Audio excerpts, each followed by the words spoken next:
Welcome back to That's Football. My name is Gart Mulbridge. It's that time of the week. It's business time, and there's only one man to chat business with. It's Fabrizio Romano. Fabrizio, how are you? Hello, I'm good. Thank you. Thank you again for the invitation. No, thank you for coming. Let's get straight down to business. Kylian Mbappe dominating the headlines at the moment. What's the latest, and what can you tell us? We have to wait for Mbappe to decide his future, basically, because now is going to be a crucial moment of these discussions between Mbappe and Paris Saint-Germain. We know that, as always stated, Paris Saint-Germain are very clear: sign a new contract now or leave the club now. So PSG have no veto for any club. They're prepared to sell Kylian Mbappe in case he doesn't want to extend the contract. And sources at PSG can't understand why Kylian Mbappe doesn't want to agree on a new deal for one more season and then leave the club in summer 2024 by agreeing terms with Real Madrid or any other club. So they can't understand why Kylian Mbappe keeps repeating that he wants to stay at Paris Saint-Germain this season and then leave probably as free agent in summer 24. But the reality is that at the moment there is still no final communication from Kylian Mbappe, and from PSG they are convinced that he has an agreement with Real Madrid. So this is the situation as of now, but still no club-to-club talks between PSG and Real Madrid because it depends on Kylian Mbappe and on his communication. So I think we have to be patient, but this week, at least next or maximum next week, is going to be crucial to understand the future of Mbappe with Real Madrid for sure around this story, and very well informed on every single step. So with Mbappe going, that could leave a space open for a striker at PSG. And there was talk over the weekend of Victor Osimhen potentially going from Napoli. Do you know anything about that? And are those strong rumours? No, I think they will sign a striker in any case. With Mbappe staying or leaving, they want a center striker. They already wanted a center striker last summer, and this was one of the points that created some problems between Mbappe and PSG, because Mbappe was expecting PSG last summer to sign a center striker, and this was not the case. So this is why something was already in the ideas of Paris Saint-Germain to sign a new number 9, a proper number 9 this summer, and they are on it. So Victor Osimhen is one of the players they appreciate, but from what I'm hearing, they have a list with multiple names. It's not just Osimhen. For example, a player they really appreciate is Dusan Vlahovic, who could be on his way out of Juventus this summer in case they receive an important proposal. So they have some strikers in the list, not just one, but they want to resolve this Mbappe situation before closing any deal for the new center striker. But in any case, when Mbappe is staying or leaving, they will sign a new striker. For Osimhen, let me mention that from Napoli, they're very clear. They still want something around 150 million euros for Victor Osimhen. So it's not easy at all, at least now. Then let's see what happens later in the window, when maybe they can reduce the asking price. Love that. Speaking of strikers, there's one man that sort of could top PSG's list that we maybe don't know about. He's been linked with Bayern Munich. Harry Kane, apparently they upped their bid to £70 million over the weekend. What's the latest on that situation? Yeah, they sent a new proposal. It was on Sunday afternoon. Bayern tried again with 80 million euros plus add-ons, but from what I'm hearing, this is absolutely not enough to convince Daniel Levy. So at the moment, it's a no from Tottenham, and I still think that this negotiation, and also sources close to this negotiation, believe that this only depends on Daniel Levy. So it's not on Harry Kane, it's not on Bayern. This depends on what Daniel Levy wants to do with the player. And at the moment, the idea is not to accept 70 as they offered 1 week ago, or 80 as they offered on Sunday. This is not enough at all to convince Tottenham. So I think this is going to be a complicated negotiation, and it's going to be really important to see what the player will do, because at the moment, as Ange Postecoglou confirmed today in his press conference, he has not communicated anything to Tottenham. So Kane didn't tell Tottenham, let me go, or I want to leave the club. So at the moment, at Tottenham, they still wait for Kane to speak to Ange Postecoglou, and then they will understand from there what kind of idea they can have for Harry Kane. But on Daniel Levy's side, he wants to keep the player, he wants to fight for Harry Kane to stay at Tottenham, and so it's not going to be an easy one. But what I can tell you is that from what I'm hearing, Bayern are going to insist again. So they are not done with this Kane story. They want to try again. So let's see the next steps, but for sure, Bayern are still there. Just on Tottenham, while we mentioned them, obviously it was Ange Postecoglou's first press conference today. He's been there for about a week, 10 days now, getting his feet under the table. Will all their business sort of be dependent on Harry Kane if he goes or stays? Obviously, Maddison's such a statement signing. Do you think they've got much more to do in the transfer window? I think they will do something else, of course, and this is not just about Harry Kane. I think they want to sign a new centre-back no matter what happens with Kane. So Edmond Tapsoba, from what I'm hearing, remains the top target. He's a player they really appreciate, and he's considered one of the best options available on the market. But they are also speaking to Wolfsburg, as we know, for Mickey van de Ven. So these are the two names in the list at Tottenham for the new centre-back. I think it's going to be crucial to understand how much Wolfsburg and Bayer Leverkusen want for their players, because on player side, I think from what I'm hearing, both both Tapsoba and Miki van de Ven are absolutely open to joining Tottenham this summer. Now it's crucial to understand how the club-to-club negotiation could be and what kind of asking price there's going to be, especially on Bayer Leverkusen side, because between Wolfsburg and Tottenham, they already had contacts in the recent days. Now I expect Tottenham also to speak with Bayer Leverkusen about Tapsoba, and this is going to be a crucial step. So I see Tottenham signing a new centre-back in any case. They will have Manuel Salomon at the club. He's having his medical today, and he's going to sign his contract tomorrow on Tuesday. So everything is done for Manuel Salomon. And then we will go from there, and we will see what they will do next. But for sure, the priority is the centre-back now.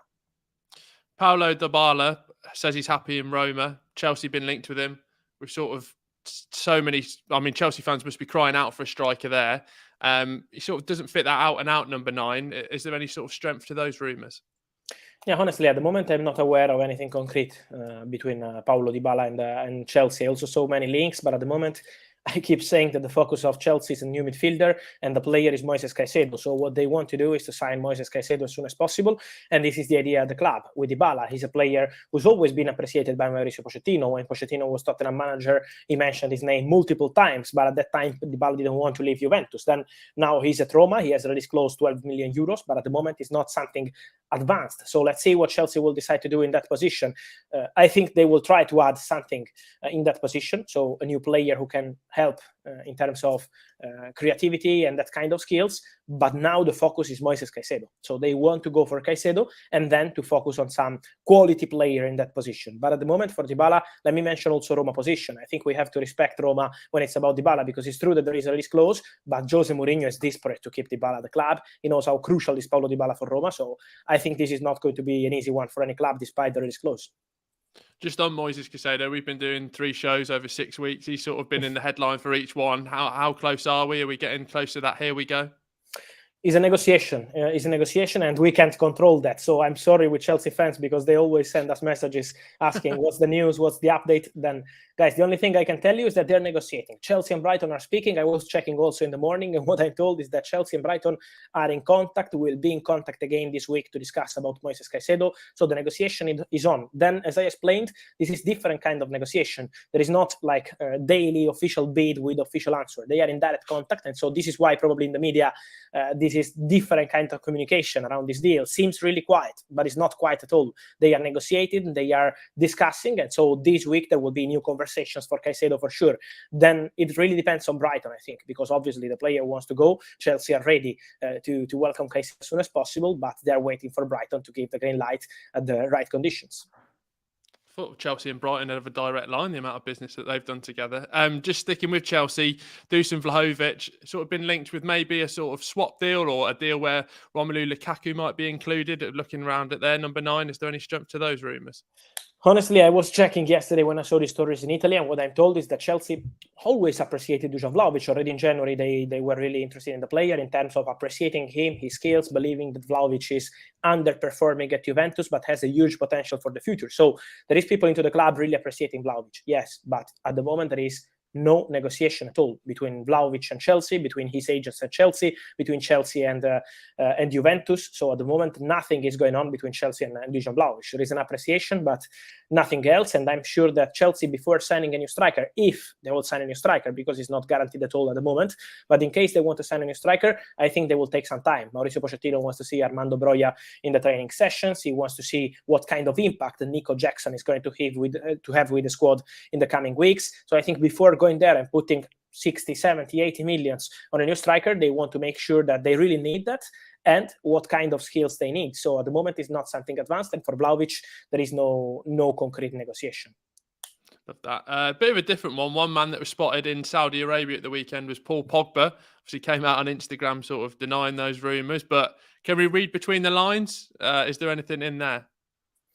My interest is there, of course, from Saudi clubs. But from what I'm hearing, I was checking yesterday night because I saw these videos and pictures coming from Saudi, and what I'm told from Paul Pogba's side, so from his camp, is that the player was absolutely there for different reasons, private reasons, religious reasons, and not to negotiate with any club. So, of course, he met some football people during his trip, but was not something like concrete negotiations or something like that. So the situation remains quiet around Pogba. I still think that his priority is to continue at Juventus to succeed at Juventus after a very difficult first season with many injuries. So at the moment, the situation is still quiet. In case Pogba changes his mind and decides to go to Saudi, for sure, Saudi clubs are more than open to negotiate with Paul Pogba. But at the moment, the situation is not that concrete. Yesterday night was like, okay, Pogba is going to Saudi, is almost done. No, this is not the case at the moment. Just a big story that broke over the weekend was David De Gea confirming his leaving Manchester United. Onana, how close are we on that? And what's sort of next for David De Gea as well? Is there any sort of rumours with him where he might be going? Yeah, I think for David De Gea now it's really important to understand what kind of options he will have in the table. So he's going to take his time with his family, with people close to him, to decide also on the personal side. This is an important moment for David De Gea, and so he's going to take some time, some days before deciding in the next step. It's true that some intermediary brought some interest from Saudi. Let's see if David De Gea decides to stay in Europe or to try a new experience in Saudi, and then I think it's going to be very clear what Man United want to do with the goalkeeper. For Andre Onana, the deal is closed. It's not done yet, because to be done, we need to see the final official bid from Manchester United. So they have to send an official proposal this week to Inter. Inter always wanted 60, but sources feel that around 55 million euros this deal could be done. Man United could arrive there, but using add-ons. So we have to see how they will structure this add-ons package to convince Inter. But this is the final step, and then the deal could be completed. So all sources expect the Andre Onana deal to be completed this week. So let's wait and see. Let's see when will be the moment when Manchester United will send this proposal. But Andre Onana is the player they want, and Erik ten Hag is really pushing to have him. One person like Caicedo, I feel that's been linked with the top 6 clubs and everywhere else, is Lavia. Liverpool sort of pulled themselves out of the running, we're led to believe. What's the latest on his situation? No, honestly, it's a strange story because Romeo Labia is considered a fantastic talent by all these clubs, so Arsenal, Liverpool, and Chelsea too. I want to include also Chelsea, and also Man United called for Labia to be informed on the conditions of the deal. It was a few weeks ago. So all the top clubs in England consider Romeo Labia as a fantastic player. There is a crucial point, and the point is that no club has submitted an official bid yet for different reasons. Chelsea, because they're focused on Moises Caicedo, as we know, so they could sign one more midfielder, but not now. Now the idea is to close the Caicedo deal. But they have Joe Shields at the club, who is one of the directors of Chelsea, who almost created Romeo Labia as a player because he was the director of the academy at Manchester City, and then he joined Southampton, and he brought Romeo Labia to Southampton, so the connection is very good.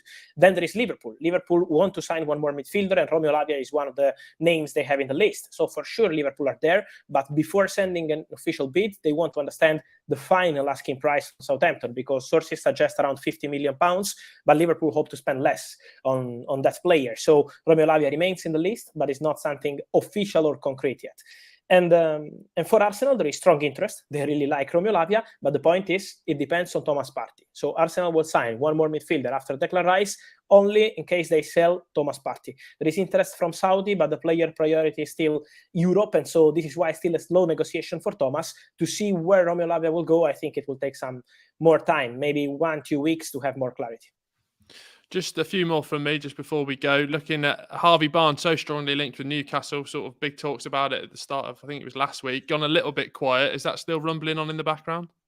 Yeah, I think some reports suggesting that the deal was almost done last week were maybe too fast. This is not the reality. It's a very concrete deal. The players said yes to Newcastle. They agreed on terms. So everything is ready between Barnes and Newcastle. Not yet between Newcastle and Leicester. They are still negotiating. They are in conversations. This deal is advancing well, and there is hope on all sides to get it done in the next days. I think Newcastle also want to complete some of the outgoings before bringing in a new player like Barnes, but the conversation is very positive. I think in this case it's a matter of final steps and then matter of days to get it done. But it looks like this deal will happen, but it's not happening yet. And then just finally as well, a battle between Newcastle United and Manchester United for Disasi. Is there any sort of latest on that? Yeah, what I'm hearing is that both clubs had conversations with the player side, so with the players' camp, like asking for information on the availability of the player, the ideas of the player in terms of future in the Premier League. So both clubs are very well informed on Disasi. And from what I'm hearing, both clubs will now approach Monaco to understand the conditions of the deal. It's still not clear how much Monaco want for Disasi because they have a new director now. They changed the director of football a few weeks ago. It's now Thiago Scuro, and so he has to decide how much he really wants for Disasi. So So Man United priority, we know now, is the goalkeeper. Once they will complete this goalkeeper situation, they will focus also on the centre-back situation, the striker, and all the rest. So for Man United, it's something that they will do in the next weeks, not today, not tomorrow, but Disasi is one of the players they're following. And for Newcastle, it's the same. We mentioned Barnes' priority in this moment, so they are being informed on the situation of Disasi, but it's not something imminent or close yet, and it will really depend on the price tag fixed by Monaco. Right, I put you on the spot 2 weeks ago. You said you might have something for me, but is there anything for my beloved Birmingham City on the horizon? Not yet. Give me some time. It's going to be a long summer for me. This I'm gonna bring you something next time. You're right. I was confused. Too many news. No, that's fine. But Birmingham City's low on the agenda, so don't worry. But Fabrizio, thank you so much for your time, and we'll speak again in 2 weeks. Ciao, my friend. Bye. Thank you, Fabrizio. Wow. Right. Oh, there we go. Not got my Birmingham City news. I will get it one day, but, a small fry compared to everything else. Lots spoken about today. Kylian Mbappe, where will he be when the season starts? We'll be back in 2 weeks' time, so make sure you get your questions in, whether they're on Twitter, get them in on YouTube as well, and we will ask Fabrizio. Make sure you subscribe to the channel, drop us a like, and in the comments, let us know what questions you've got. I've been Garth Mulbridge. This has been That's Football, and we'll see you soon.